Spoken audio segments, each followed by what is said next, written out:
going to look at the new BOLDR Safari GMT. This version is a Tarangea. It arrived on the 17th of December with 2 other BOLDR Safari watches. I've been wearing these 3 watches since then. It's the 15th of January today, so I've had all 3 for nearly a month, but I've mainly wore the BOLDR GMT. Out of the 3, I do like all 3, but it's just my favourite of the 3, so I have definitely worn that one the most. I'm also going to look at the specification of this watch and really have a good look at the case, which I think the new case is really good.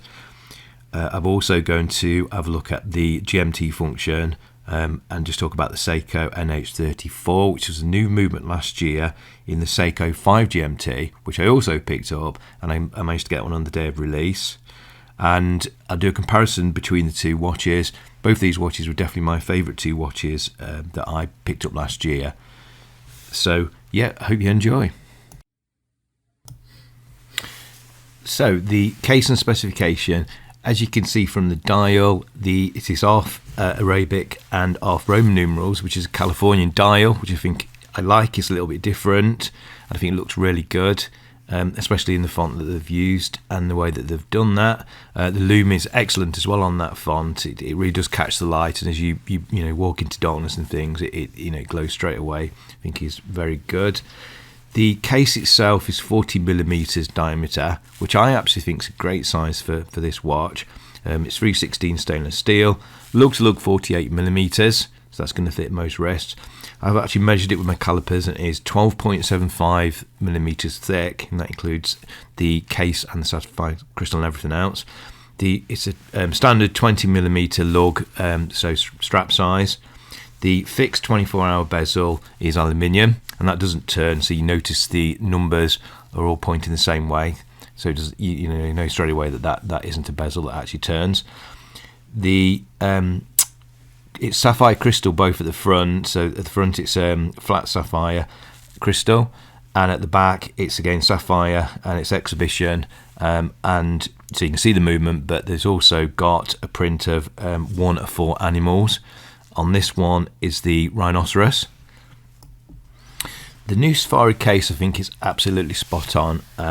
So this came out in December from BOLDR, and this is the first batch of watches to have this case. It's not polished, apart from the beveled edges, so a bit of polishing, but again you can't see brush marks. It's a really fine sort of non-polished finish. Feels absolutely superb. It's so smooth, so well done. I mean, it's really excellent. The lugs are drilled, which I think is really good. It has got a quick release bracelet anyway, but for strap changing, I think that's really excellent. It also sort of comes out for it's like guards for the screw down crown, which again I think is great. It's sort of very shapely. It curves. It's just absolutely spot on. I think the size, the shape, and the finish are absolutely amazing. And for my 7.25 inch wrist, I really do think it's an absolutely perfect case. The bracelet, I think BOLDR always make really good bracelets, and this is no exception. The finish is exactly the same as the case.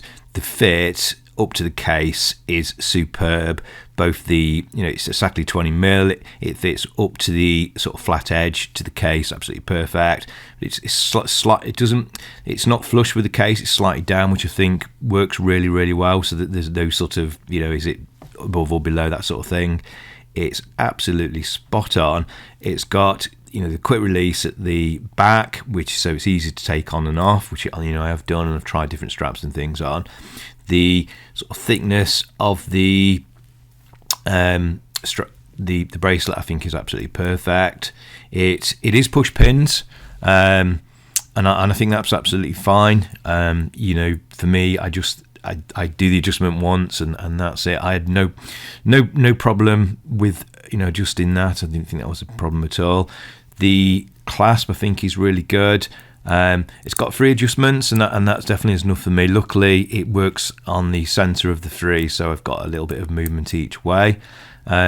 Possibly could have had 4 or 5, or could have had a sort of adjustment that you can sort of alter on the fly for when your wrist does change size. That could be one improvement in the future for BOLDR. The you know, it's not pressed. It's all sort of nice steel on this one. The close is double secure. You know, it's a sort of push to, and then another one coming over the top. To release that, you have to release in 2 places. To release the one on the top, and it's push pin each side. I think it's absolutely spot on, and I've tried different straps on this one. I did think this was going to be a strap monster, in all fairness. It's certainly, you know, colour-wise will sort of go with any clothing that you're wearing. But I actually, having tried a few straps on, do prefer this one on the bracelet. So for me, I will be keeping this one on the bracelet. But again, you know, it's got the quick release, so you know, people can experiment with this, and some people are not so keen on bracelets. A friend of mine, Abdul, you know, straight away takes them off the bracelets and puts them on NATO straps. For me, I think I've become more of a bracelet man, so I'm so pleased that this bracelet looks so good with it and fits, you know, works so really well. So for this NH34 movement from Seiko, it is actually a movement with a date, but BOLDR have chosen not to use the date on this, which is, you know, absolutely fine with me. So just unscrewed this now, and you can actually wind that in that position. There is obviously a date position, but you know, pull it past that. So I'm just going to pull that out now to stop that one. So you can then set your time and obviously press that back in. Do that in conjunction with something like time is on the internet or such like.